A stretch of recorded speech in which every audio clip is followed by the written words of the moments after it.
Hey, hi, Mike Nee here from Constellation Research. Just back from AWS reInvent, where spend time with the executives, customers, and partners there to get underneath the keynote storytelling. I apologize, I have a little bit of a cold from AWS, so I may cough a couple times, but just want to give you the news for data and AI and analytics professionals about what's changed and what matters to you. There are 5 news areas I thought were worth bringing up. One, the center of attention has moved way up the stack, and that has implications to all the things that AWS is doing. Number 2, AWS Showcase, it's agentic runtime. Number 3, they expanded the unified data analytics and AI workspaces, where builders actually live. Number 4, they continue to invest in open, cost-efficient AI compute.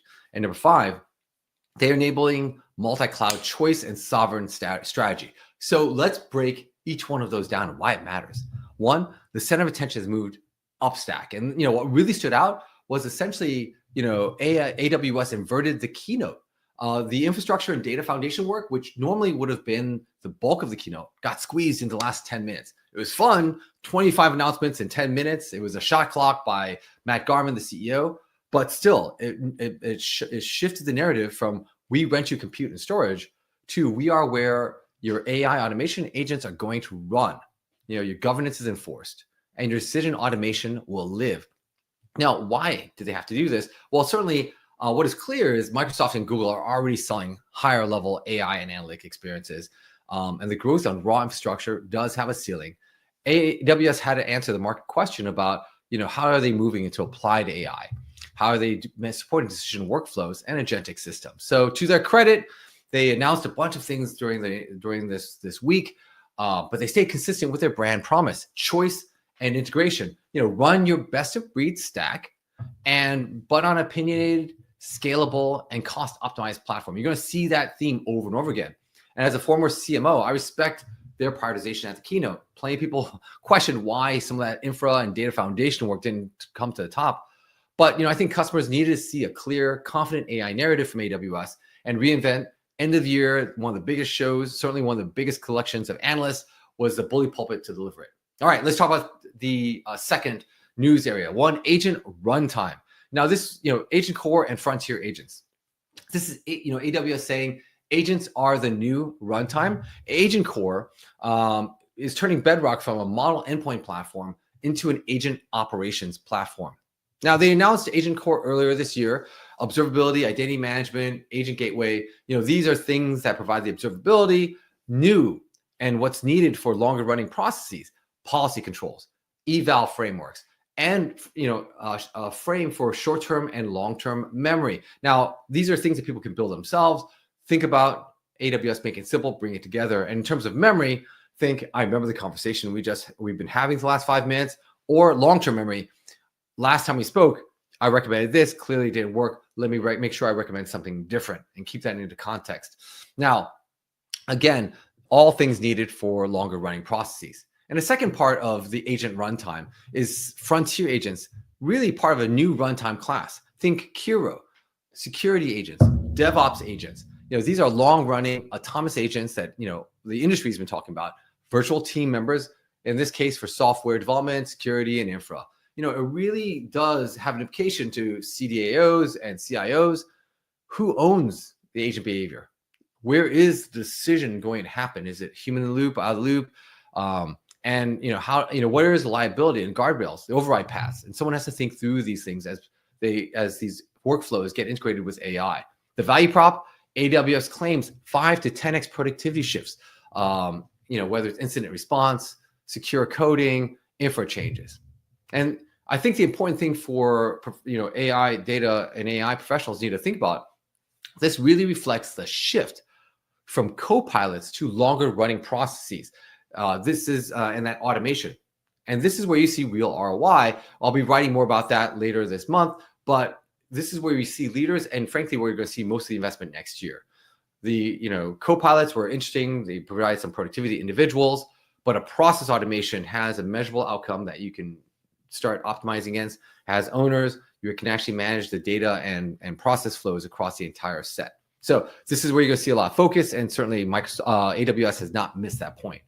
3, Unified data analytics and AI workspace really has been expanded. And this is a home for builders. AWS invested in making Studio, Notebooks, and QuickSight a single environment to sense, decide, and act. So key additions, SageMaker data agents, this is probably more and more common now. Break down analytic tasks, generate code, build execution plans. But new is a serverless notebook, lightweight, scalable, deployable in execution, and increasing, a choice for not just ease users for AWS, but even for data engineers who want to do things more simply. And that said, you actually have catalog upgrades as well, real-time metadata ingest, read write to S3 notifications. Again, some simplification, a little bit of the untold story around how they continue to build, or AWS continues to build, some of the unification on governance and semantics and context. But we'll get into that later. So why does this all matter around this kind of workspace? Well, frankly, AWS must compete with Fabric, with Databricks, for where practitioners want to live day to day. That means the winner is going to be those who seamlessly connect semantics, governance, agents, analytics, decision surfaces, all in one flow, not 20 tabs or tools, but still give developers choice. A lot of these guys want to know the models they want to use. They know the tools they want to use. So how do you give them the ability to mix and match, but know there's an opinionated approach that brings it all together? And that's where AWS is really pushing. And of course, that brings us to number 4, open.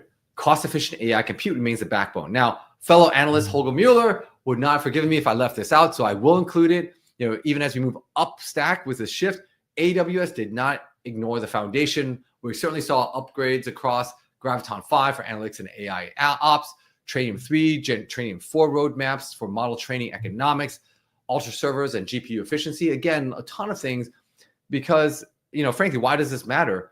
Inference cost. FinOps has become a new trend. You're going to hear more and more around, how do I actually manage token spend? And so how do I run not just tens, but hundreds and thousands of agents? And you've certainly seen numbers greater than that. This becomes a real cost that needs to be managed. And how do you make sure you're applying it where you get the most return? And so this is AWS reinforcing their brand promise. Not only are they going to win on the economics of AI scale, but they're giving you the tools to help you manage it on top of them. And again, them making it simple for you to manage a highly scaled, low cost environment. Multi-cloud and sovereign reach. So finally, number 5, AWS no longer assumes data can come all to them anymore. This is a strategic shift. The word multi-cloud wouldn't have been verboten at AWS maybe 5-10 years ago, but they announced interconnect. AWS now enables high-speed private connections between clouds, and they're starting with Google. Great partner in that respect in terms of being able to share data at speed. And of course, you have the sovereign AI deployments with AI factories now with that pattern. And so a common theme across both of these announcements, there's assumptive multi-cloud reality. Decisions run wherever data lives. And it's not where the application or cloud region happens to be. And why this matters, regulated industries, right? Where do you have to hold your data? Sovereign regulations. And again, this is AWS bringing close, their management capabilities, their tooling to where you want the data to run. And so this becomes part, again, how do they actually help you operationalize your AI? So yes, beyond these 6 key areas with multiple announcements, there were hundreds of other announcements. But for data and AI leaders, the story for me was simple. AWS wants to be a place where agents and AI will run. This matches where the market is going. Sorry. Where semantics and policies, your context, are going to be exposed and enforced, and where your decision automation is ultimately going to live. Now, if I had to have one bet for 2026 at reInvent, we're going to expect the rise of semantics at AWS. They have actually put all the pieces in place. S3 vector support, which got applause. Unified metadata, bedrock grounding, SageMaker's new context-aware workflows, where they're signaling the next phase of where they're going, actually, with even partnerships, Atlan, Atlassian, Calibra. We're watching data catalogs now becoming something bigger, semantic and context layer that'll power not just self-service analytics, but AI-driven decisioning.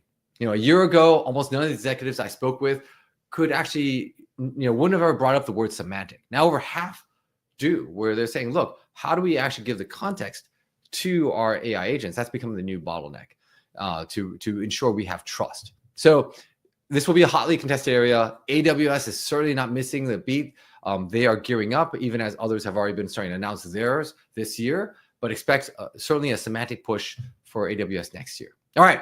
Thank you for listening. I'm sure I would miss something, but if I did, put it in the comments. I will respond. If you want a breakdown of what this means for CDAOs and CIOs, drop me a line and let me know. I'm happy to share the analysis. Let's continue the discussion. Thank you again.